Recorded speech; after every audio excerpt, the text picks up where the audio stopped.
Hi, so today I am joined by Kacy Maxwell, who has just taken over the Chief Marketing Officer position at Provisions Group, which is a well-known IT staffing and consulting firm. Before stepping into this role, Kacy showcased his marketing expertise in executive roles at Ramsey Solutions, was instrumental in launching and managing e-commerce websites, and held agency-side positions at Bunton Group and Pure Red. Kacy brings a wealth of knowledge from various facets of the industry. Besides his rich professional life, he recently added another feather to his cap as a children's book author. So, Kacy, welcome. Hey, it's great to be here. Great to have you. So, let's start, as we normally do here, by diving into your personal story. Love to hear some highlights of your life's journey, any life experiences that kind of shaped where you're at here today. Yeah, so uh, I grew up probably more on the creative side. I loved doing things like acting and drawing, and so the fact that I'm in marketing, it's not necessarily a linear path there. But one of the things, finding a job that I could do 9 to 5 every day just sounded like torture. From a person who considers themselves creative, they want to be free to do all these different things, right? And so I kind of pursued that for a while, and then realized I was like, you know what? I'd like to make money, right? I'd like to move forward, right? And so I'm like, could I find a role where I could be creative in that? And that's how I kind of stumbled into marketing. Some of it was like Mad Men, and kind of watching those pitches that Don Draper would do, and like writing these campaigns. There was an aspect of creativity to it that I was kind of drawn to. So I kind of went in and started moving down that path. And I started on the agency side because I really didn't know anything about marketing. That was what made sense to me. So jumped in on that side, and kind of that's where I kind of found some groundwork of how do you put together strategy? How do you think about a business and marketing and putting those things together to move a business forward? Um, from there, I really wanted to figure out, like, as I worked with clients, I got to see what it was like to be on the client side. It was very different. You have access to different people in the business, right? So the agency, a lot of times, you can be dealing just with a marketing person, so you're getting that information funneled through them. But being on the client side, you're able to kind of see and understand the inner workings of the business. And so I jumped from agency side to kind of this hybrid role where I was working for an agency, but then I was on site with a client and kind of saw that day to day, which made me want to go full-time client side. So moved on to the client side, and I've kind of been there ever since until I took this role. This role, when I did move into the CMO role, it's kind of a hybrid of both of those roles. So I've been brought on to lead the marketing function, right, at Provisions Group, and kind of grow up that side of the funnel and turn marketing into a growth engine for our company that's been traditionally driven by sales.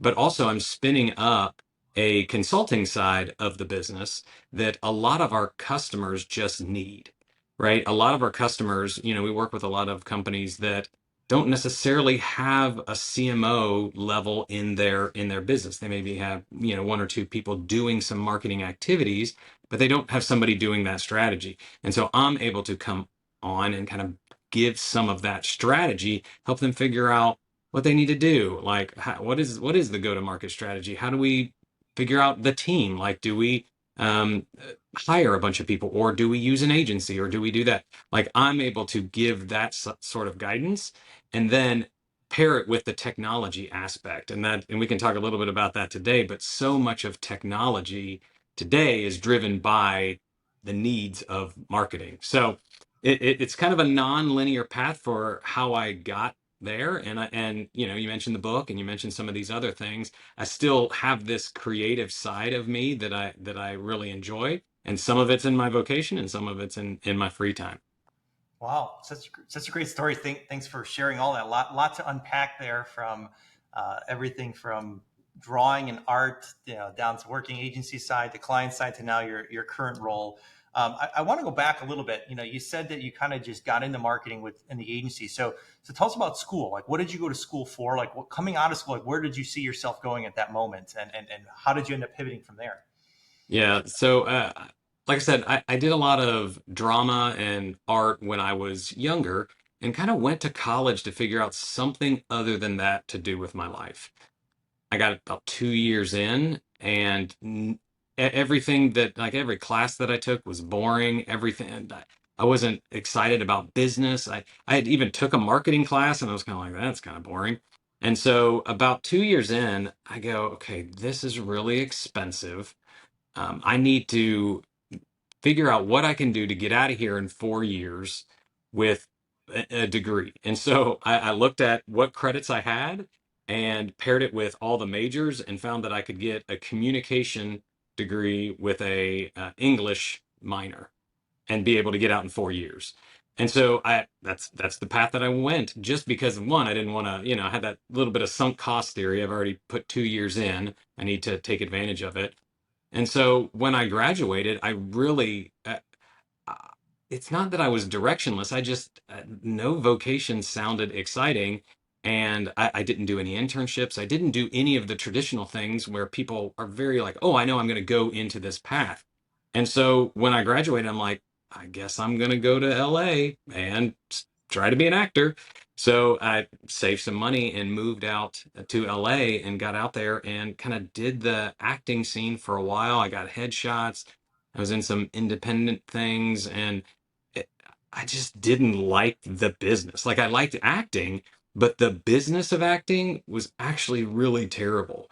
Like, the day to day was you get up, you drive for an hour, you sit in a room with a bunch of people that look like you, but they're just a little bit better looking than you in like one way, like that one's got more hair or that one's got a better beard. Yeah, something, and you're like, and then so you wait an hour there, then you go in and you say a line or two, and it's like 20 seconds long, and then they say thank you, and you get in your car and drive an hour home.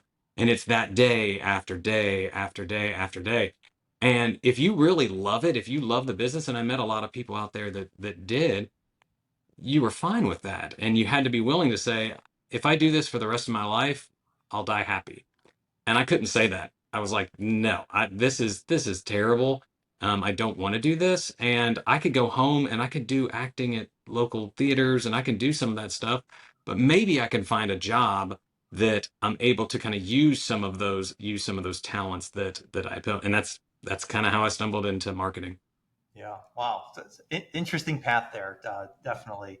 And I'm assuming the last thing you thought of when you were sitting in those rooms as a aspiring actor was that you would eventually move into a CMO role at a company like Provisions Group. So definitely inspiring for those that may be wondering what's next for them. Anything's really possible. So thank you for sharing that. Um, so Kacy, I came across you, I believe, on LinkedIn actually originally, and you have a pretty notable presence on LinkedIn. And I'm curious for you to share with our audience here.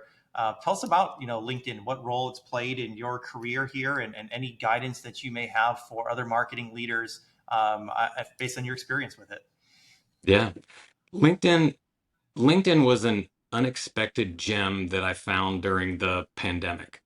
I've been in social media for a long time. I was scrolling through my Facebook a long time ago because when I moved into that agency role, I kind of came on as because I was the young kid at the time, and it was like, oh, well, he understands digital, and so they would like parade me into the meeting with a client, and my role was to say Facebook once and Twitter once, right, just so that we could show, hey, we understand what's going on with the times. And so I've been in social media for a long time, and I just don't really love it. I don't love Facebook. I don't love Instagram. I don't enjoy those type of platforms. And LinkedIn was always just a place where you would go and look for a job. So I never really went on there very much. And during the pandemic, I started going on and started noticing that there was a feed of people posting in there. And I was really surprised because and it wasn't all just job stuff. It wasn't like here's a job or here's my life, job life update. It was people were posting things that they were reading, and some thought leader, and here's how to be a better marketer, and here's how to do this. And I started getting a lot of value of it. It was like it had cut through all of the sort of like, I'm going to share pictures of my food, and I'm just going to share a bunch of my family photos, and it's like, here's something that you can just talk about your business. And during the pandemic, having conversations, meaningful conversations about that stuff was really hard, right? There was none of that in office thing that everybody had. And so I started getting on there and started following some people and seeing that they were posting. And so I just started posting, just started trying some stuff, putting it out there. And I found that the comments that were coming back were great. Like they were thoughtful responses, not cool or great post. They were like, oh, I see what you're saying there. In my experience, dot, dot, dot. And then you actually had a conversation. And so about 2 years ago, I started seeing people really grow some audiences and really build these networks. And so I was like, okay, I want to do this. I want to grow, but I want to figure out what my unique voice is. Right. There was already a bunch of people in there that were the marketing gurus and all of this. And marketing is a piece of who I am. But one thing that I really, really had just started enjoying again. So, like I said, I drew a lot when I was a kid. I got in 2020, I got an iPad for the first time with an Apple Pencil, and there was something about that that reawakened my love of drawing. And it wasn't just drawing. I started creating these things called sketch notes. And what they are is they're just it's visual note taking. That's what it is in its simplicity. But if you think of kind of like an infographic that you would see on a blog, it's kind of that, but just a little less polished, right? A little more you're drawing it out. So I started doing that with a lot of the stuff that I was either reading or learning or watching. And it was received really well. People started commenting on it. I started getting a lot of followers. People would reshare it. People would uh, take it and just post it and then tag me, and I would get a lot of followers. And I started building this network. And I wasn't even building that network to get a new job. I wasn't trying to do that to get that out there, but it's what happened. Like, and so I was at my previous job. I had ended up leaving. It was the right time to go, but I didn't actually have another job. And so when I left, I kind of just put it out there and said, hey, I need a job. I'm looking for it. Here's kind of what I'm looking for. And the response from that community was crazy. Like the amount of meetings I had with CEOs within a week or two of that, it blew my mind because I've never had that before, that I've never like left a job and then you know put that out into the ether. I'm not thankfully I've never been laid off, which I know a lot of people experience. But so I've never had that sort of, I'm just going to put this out there and see what happens. And it started coming in. I had one guy who, he had been following me, he said, for 2 years.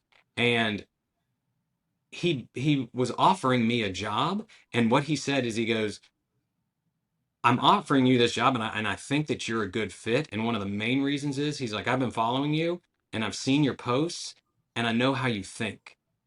And I want the way you think to be in my organization.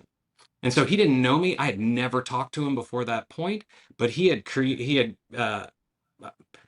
interviewed me for 2 years through my LinkedIn posts. So LinkedIn for me it's been a game changer for me, just creating that community. I always hated networking events.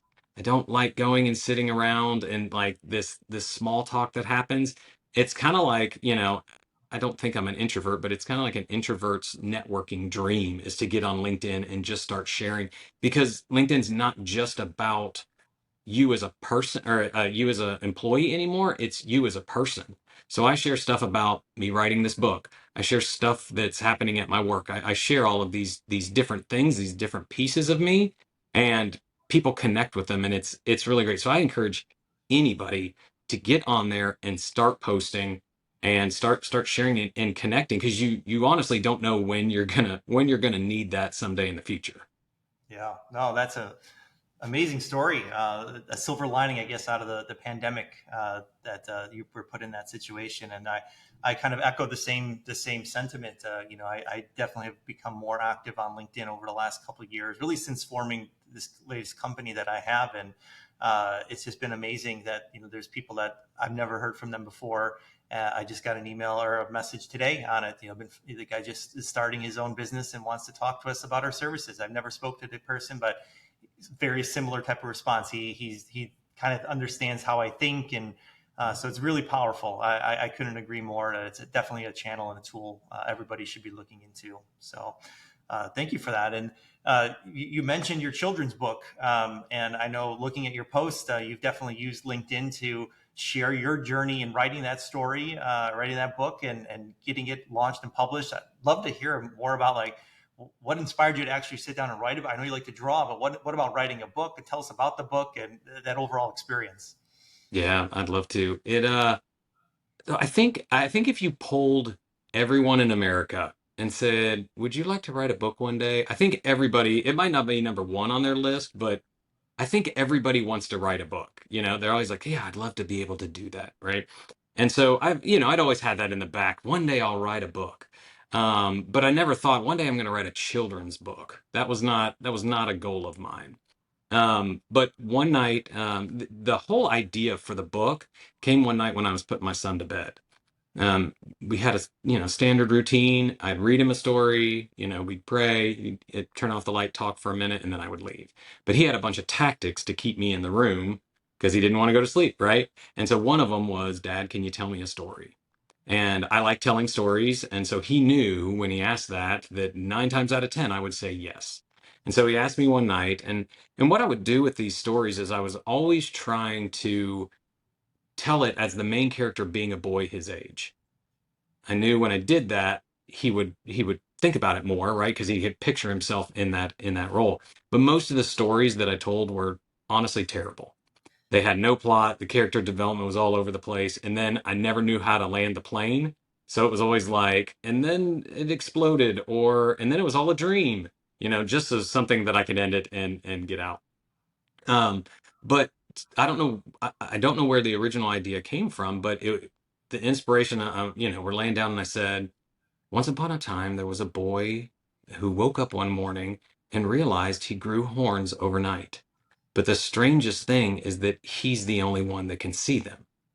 So that was the hook that started it. And I remember when I said it, I was like, "Oh, that's a pretty fun beginning." I had no idea where it was going to go, but I was like, "That's a pretty fun beginning." And so the story is about this boy. He's going and he's talking to a bunch of different people, and none of them can see the horns. And so I end up landing the plane. I'm not going to ruin the ending, but like I land the plane, and we're sitting there, and it's quiet, and my son goes, "That was actually a good story, Dad." And I didn't take offense to him saying actually, because like I said, most of them were terrible. And I was kind of like, yeah, that actually was good. And so he asked me to tell it again the next night and the next night and the next night. And eventually I told my wife, and she's like, "Maybe you should write that down." And when I wrote it down, I realized that yes, the story of the boy, with horns and trying to figure that out, but it actually is a metaphor for a much bigger topic. And that is the things in life that make us feel alone. The horns, obviously, the horns were physical in the story, but the horns represent something about us, usually something on the inside that nobody else can see and nobody else can understand. And sometimes we'll talk to people about it, and if they just don't understand the horns, that you're just like, "Oh, I shouldn't have brought that up," right? And it makes you feel more alone. And what happens is that you often deal with all of that internally. You just say, "Well, I've got to take care of this, and I'm just going to have to push through on my own." But the ending, I won't tell the actual ending, but at the end, he finds somebody who can see his horns. And so the message of the book is, there is someone out there that understands what you're going through. Just don't stop looking for them, right? And hopefully it's a bridge between parents and kids so that when they get done reading it, they can say, "Well, what do you think the horns meant?" Or, "Do you have anything that makes you feel alone?" And thankfully, I've already had some people say that these conversations have happened because of that. But um, at this point, it's just I it doesn't feel like it's out in the world. I know it is, but working on it for so long and doing so, I did both the writing, illustrating, and I self-published it. So I figured out how to do all of that, which was a fun ride. But I built that all in public, and it I was really honest about, like, I don't know how to do any of this stuff, and it might turn out terrible. But the response was just so supportive, and it was never like, oh, well, that looks terrible, or that's a bad idea, like, which is kind of what we think most people will do. So we try to be perfect.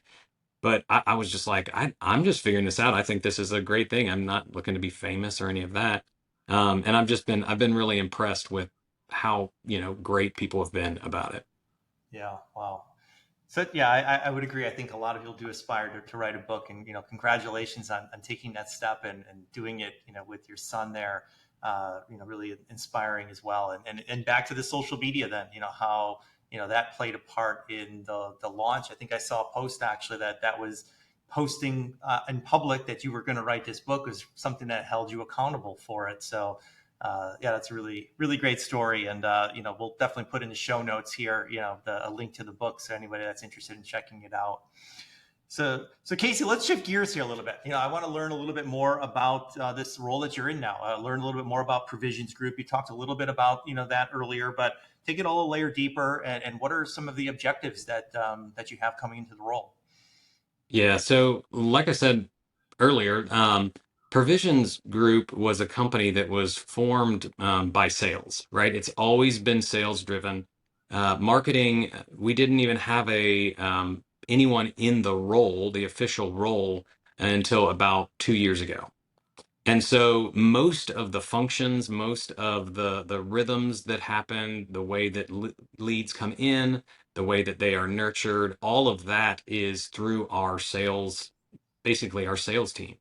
And so what I've been asked to do is come in and help establish marketing as a function, right? As a growth engine for the company. And so, we're a small team. It's not like we have thousands of and I actually left a team that was a good size, and now coming in here, you have to wear a bunch of hats, right? So yes, I have the super fancy title of CMO, but just today, I was trying to get in and give Facebook access to an agency that's going to run some paid ads for us, right? And so when you're in a smaller business, I mean, we're a good sized business, but um, you kind of wear a bunch of different hats, right? And so I wrote some copy last week, and I'm got some LinkedIn posts that I'm doing. So right now I'm kind of doing this mix as I build out my team, right? And the team is a mix of full-time, contract, and agency,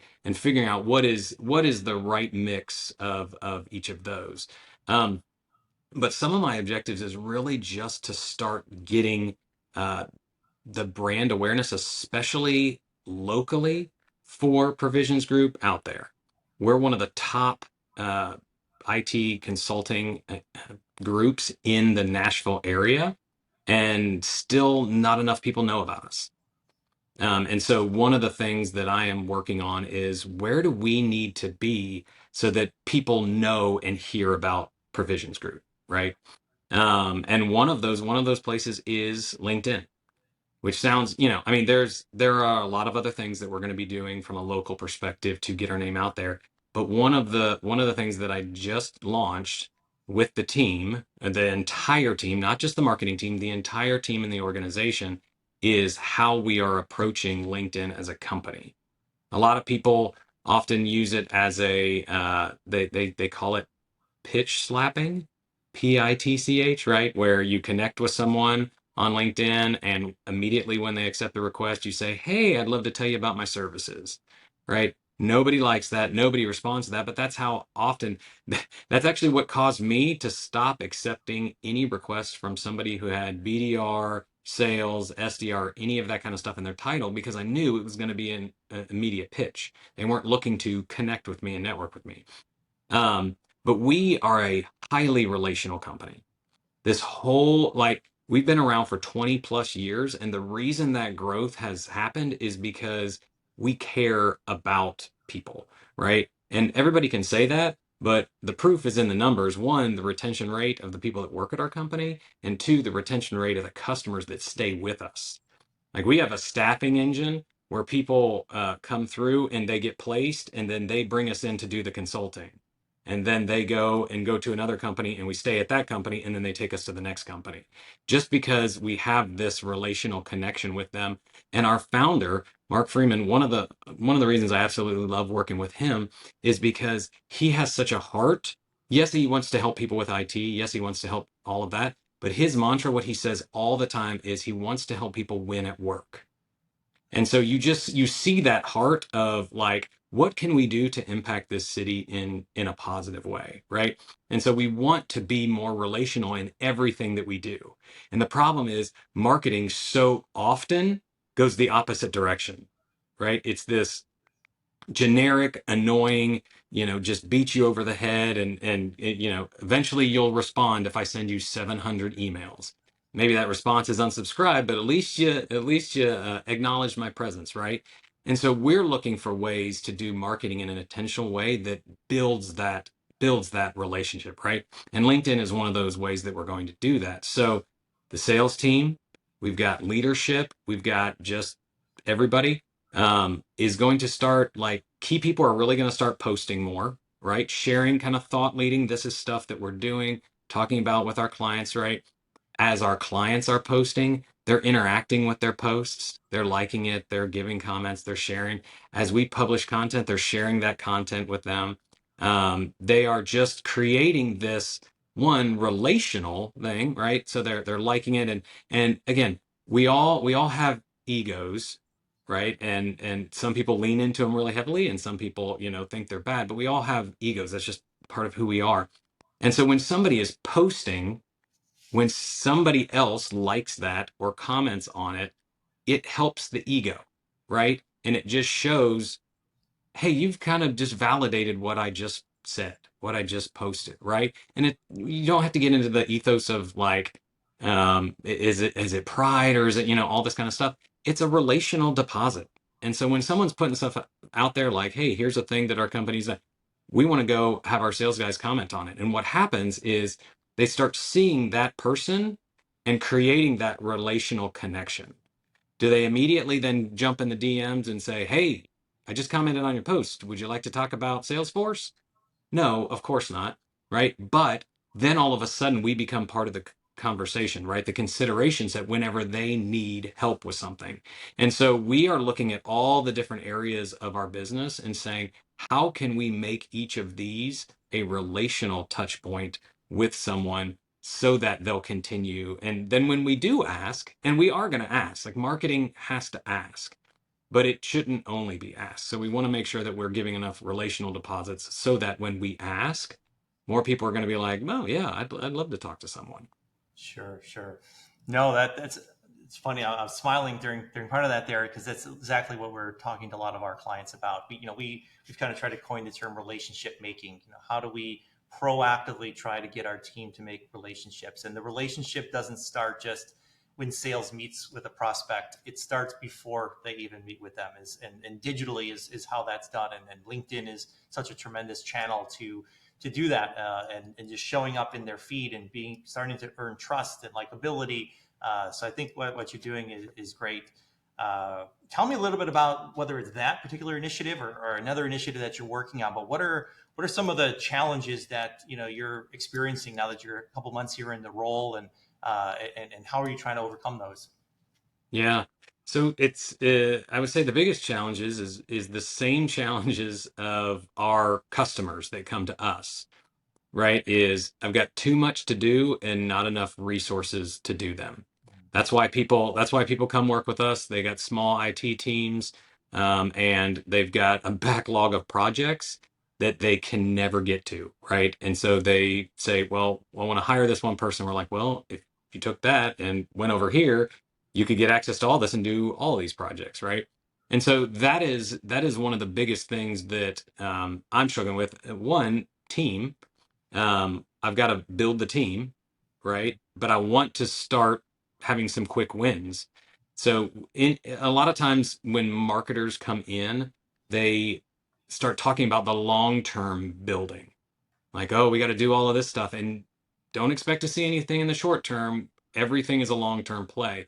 And the problem is that that can only go, there's only so much runway at a company. If they can't see any results from marketing in the short term, they're not going to hang around until, infinity when things start working. So I'm trying to balance the mix of like, how do we start doing things that we're seeing move the needle today, not to the level that we want, right? It shouldn't be, but we should start seeing signs that this wheel is starting to turn. And so I'm trying to balance the, hey, what are the short term things we can do? And also not fall into that short term mindset where all we ever do is those short term hits. So it's this, right now, it's this balance of, okay, who do I have? What can I actually do, and what can I balance of today versus tomorrow? And so getting the right people on the bus, like there's a couple key roles that I'm like, I've got to have those here, and they've got to get what I'm doing. And so getting them hired and getting them up to speed, and then working with the right agencies, because for instance, I don't want to do paid. I don't want to hire someone to do paid. There's so much nuance in there, but most paid agencies, probably shouldn't say most, there's a lot of paid agencies that love spending your money, and they do not, like, they are not focused on actually you making money, right? They're like, hey, well, it's been it's your landing page. And so I'm working with a company and focusing on, hey, let's start tiptoeing into this, right? We've never done paid lead gen, but we're going to start tiptoeing into this, and we're going to build that trust, and we're going to build that piece of the business, because I don't want to hire for that. And so some of the challenges are, where do I focus first? Because there's a lot to do, never enough time. And so again, I always try and balance of what are the things that we can do in the short term to show results, as well as setting up for the long term. And that's often what, to me, why you would bring in a fractional CMO. Because if you bring in a marketing manager and give them a title of CMO, if they are not used to thinking about the long term, they are going to default to the tactical short term. And so then you're going to have this manager that is constantly doing this stuff, and you're kind of like, well, why am I not seeing big growth or this long term? Or it always feels like we're just on this baseline treadmill. Like, how do we see that shift up? And so that's why often people will hire me or our group to kind of give that high level, um, because then they can go pay someone a lot less, right, to kind of implement the plan. Yeah, yeah. No, it is. It's such a challenge to balance that short term and long term, and definitely you want to keep getting funded, right, in your programs. So you got to show some quick wins, but you got to strike that balance. It's a pain point that we hear from our clients as well. So yeah, interesting. So you've talked about this team. Tell us a little bit more about it. So it's a small team. Like what are you handling kind of in house right now? What are some of those key areas that you're looking to grow? Well, the interesting thing is that because we're an IT company, right? We're a technology company. We have a lot of technology resources in house, right? So we use Salesforce and Pardot, and sometimes you're going to want to use an agency, like you're going to want to partner with someone like Provisions Group to handle that implementation for you and do those type of things. Thankfully, we have a lot of that in house. And so one of my marketers is focused on the operations aspect of that, really managing that tech stack, and also the pair, because again, we wear multiple hats. A lot of the sort of corporate branding, we do a lot of partner events, we do a lot of like sponsorships, and just overall branding. That person is taking care of that. In the short term, I'm leaning in on the performance marketing. That's a lot of the areas that I'm leaning in, and for that, I've got a UX person who is awesome at figuring out how do we create pages and content that converts, right? And a role that I think a lot of times marketers kind of just take on themselves and say, I'm going to do this. I'm hiring a copywriter. Um, I can write copy. I've written copy before, but people that are really, really good at copywriting can change the performance of all of your marketing in such an outstanding way. So I'm focused on bringing that role in house versus having somebody else or just having one of the marketers do it. And that person is also going to be doing our social media.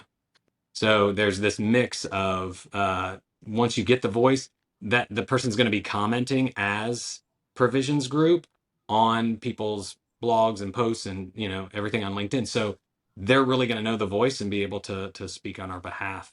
Um, some of the stuff that I'm looking to outsource paid SEO. A lot of that stuff, especially when it comes to like link building and just putting together the right type of blogs and that kind of stuff. You can bring somebody in house to do that, but getting the right people to guide you on the out of house or outside of the company to do is really important. Content strategy is the next hire that I'm looking for, because as you know, from a B2B side, the amount of content that you need to put out nowadays is most people don't make decisions extremely fast, especially from one ad. I'm not going to see this ad and then go buy this thing, right? So you need white papers, you need, we're doing a webinar, we need blogs, all of this sort of content engine. I've got to get that going as well. And so those are kind of the main focuses. So like I said, I'm going to be focused on CRO and email and working with the paid team and some of that kind of stuff early on to really get some of those quick wins so that then we look and say, okay, what is the next set of investments that we need to make from because we've already invested as a group in a marketing team, right? We've already invested in that. So we need to start seeing some results today for that group before we go and ask for a ton of additional investments. Yeah, yeah, makes sense.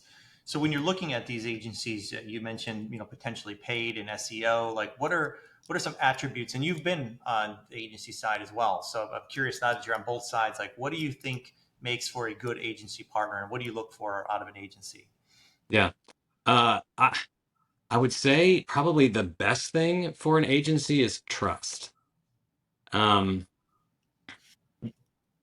from being on the agency side, I know that a lot of the ways that agencies function is they often don't have enough people to do the work that they've won. And so and then they'll staff up and staff down and, all of this kind of stuff. And I've been burned, like probably most people, I've been burned by a lot of bad agencies. And so a lot of times when I am looking for an agency to work with, I have to know someone there and trust them, or we're going to start very, very small. So I often don't go for the huge agencies. One, because you have to pay a lot more, right? But often you are a small fish in a big pond for them, right? And so a lot of times you don't get the type of treatment you get from people that are getting out there. Like the company that I'm working with for paid right now, they are less than a year old, but I worked with the guy leading it. I worked with him at my previous company, and he ran paid for me there. And so there's an immediate amount of trust that I have with this guy and his company because I know the way he thinks, and I know, I've worked with him and I've seen his competency already. And so anything that you can do to build that trust, it's the same thing with provisions group. Like in order for people to work with us, they have to trust us, trust that one, we have the expertise, but also trust that we have their best interest in mind, and which is again why we're leaning in on that relational side.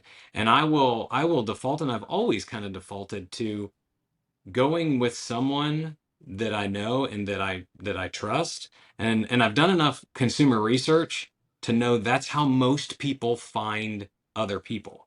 Yes, you can attribute stuff to Google. Yes, you can attribute it to paid and all of this other kind of stuff. Those are pieces of a tapestry that is the consumer journey, right? And so a lot of those come from some sort of initial recommendation. Somebody reaches out to a buddy and says, "Hey, I need to do this thing. Do you guys know anybody that would do that?" And that carries so much more weight. So anything that anytime I am looking for something, I honestly start with my network and I ask, who have you worked with on this? This is what I'm trying to accomplish. Do you know anybody, any like single contractor maybe or agency? And that is kind of the big criteria that I choose. I don't look at awards. I don't look at um, a lot of times longevity is good, but I don't really care about that. I typically don't unless it's a creative thing. I don't look at case studies. I don't look at their work. A lot of it is based on like, do you understand what I need, and do I have some sort of trust to say, all right, let's take a test drive, and then once we see, we can build that trust, we can continue to move forward. Yeah, yeah, that's great insights, and I think again, all this is sort of connecting, back to the you mentioned trust a number of times, and how do you start to build that trust, and LinkedIn being, an area where you can connect and stay in touch with people, nurture relationships, start new relationships. So, yeah, really good insights to agencies again on the importance of building those relationships and nurturing those as well. Yeah, and Uh, if agencies, if anyone is on an agency that is listening to this, um, one of the ways that you can start bringing leads in is to have just sharing your expertise on LinkedIn. Again, I'm not getting paid by LinkedIn. I'm not saying this is the only avenue, but I did a post last week. And again, I've been investing in LinkedIn for 2 years, right? So it's not going to be like, hey, I can go do this tomorrow. But I put a post, and it was a post about StoryBrand, and I am not StoryBrand certified. Say that up front. I am street certified, I guess. I've implemented it enough times in companies to know how to do it and know how to do it where it actually helps the business. And so one of the things that I can take people through is StoryBrand. And so I did that with a client and asked them like, "Do you care if I post this on LinkedIn?" And they're like, "Sure." So I posted and said, this is what I was just doing a StoryBrand session with this customer. Here's kind of what StoryBrand is. If you're interested in knowing more, let me know. Because of that post, I got 4 leads, which is like, oh, that's not a lot. I sent out 3 proposals from one post wow. on LinkedIn. And if you think about like, how many people do you have at your company? If all of the people at your company are able to get on LinkedIn and slowly build that process, you are building a lead generation engine that stops being this push and it becomes this pull. I didn't reach out to any of those people. I put a post out there and said, "This is what I do. Let me know."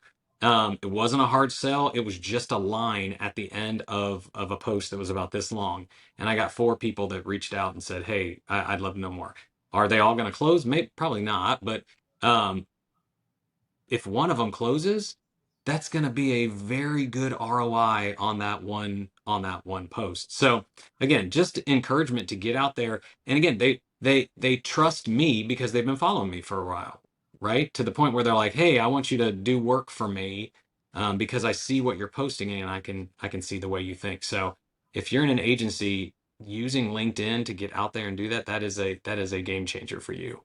Yeah, definitely. Yeah, one thing I'll add to that, I think you talk to most agency owners or really any business leaders, and you ask them, "Hey, would you do a speaking engagement in front of 1,000 or 2,000 people?" And I think most would see that. Yes, that's a great opportunity for me to get my name in front of there.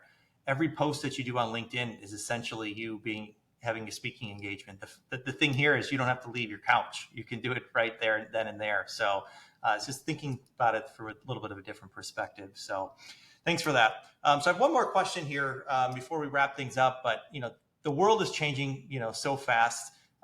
Trends come and go. How do you stay on top of things? You mentioned LinkedIn that you consume that. Like, are you getting a lot of insights from LinkedIn? Are you going to conferences, books? Like, What's your strategy to stay on top of what's new in the marketing world? Yeah, LinkedIn's great. I read a decent amount. You'll see posts that come through LinkedIn, and like a lot of the stuff that is happening is not hard to find, right? It's not like when you think of threads that just came out yesterday, like that's not a secret, but it is something that you should consider for your business. Do I need to be there? What is this? And so just kind of seeing that and being out there and watching people, I jumped onto threads and now I'm checking it out to see what it is, right? Is it going to stay around? I don't know. Clubhouse was another thing that kind of came out and it was cool for a minute and everyone's like, "Oh my gosh, Clubhouse, you can do audio." And then it was like it died. It may still be around. I don't know. But like it just kind of went away. And so these things just kind of come and go. But I like again LinkedIn because it gives me that opportunity to see a lot of these things and then I can go down little rabbit holes off of them. Right? One, I can kind of see once you start clicking, social media is one of my favorite things to do to start clicking on things because then you can just see how people are tracking. Um, I also I don't know if we should tell the story of how we landed this interview, but I sometimes email back strange replies to emails when people reach out to me and kind of ask, "How did you get this information?" And if you tell me, I will set up a meeting with you, right? Just so I'm always just trying to figure out what's the latest and greatest, how people are doing things and going about things, so that I might want to implement that in my business. But again, I think creating that network. My network is LinkedIn. Your network can be anywhere. But if you're finding a network of people, there's tons of communities out there. There's some CMO communities that I'm a part of. There's all these different communities where you can get in and share information. But just those are the people that are going to help you stay on top of things and know where the market is going. Yeah, yeah, really good advice and a great way to put a exclamation point on this conversation. So, Kacy, it's been a pleasure. Really appreciate you sharing all this information with us, and excited to watch your journey unfold there at Provisions Group. Where can people go? I know you're going to say LinkedIn, but why don't you give them your LinkedIn and anywhere else that people can follow you, and drop the name of the book again, please. Yeah. Yeah. So on LinkedIn, it's Kacy, Kacy, just four letters, Maxwell. And then theboywithhorns.com. If you go there, I blogged my entire journey of publishing this book, of, how I found a copy editor and how I chose what publisher I was going to go with, etc. And then you can buy the book on Amazon or Barnes and Noble or Walmart or any of those sort of online retailers. And if you do, please leave a review. That's very, very helpful. I've got some really good reviews up there, but the more that people review, the more it gets into the engine and more people are able to find it. So yeah, I'd love if you check any of those out. Sounds good. Well, check that book out. I know I will be. Kacy Maxwell, thank you. My pleasure.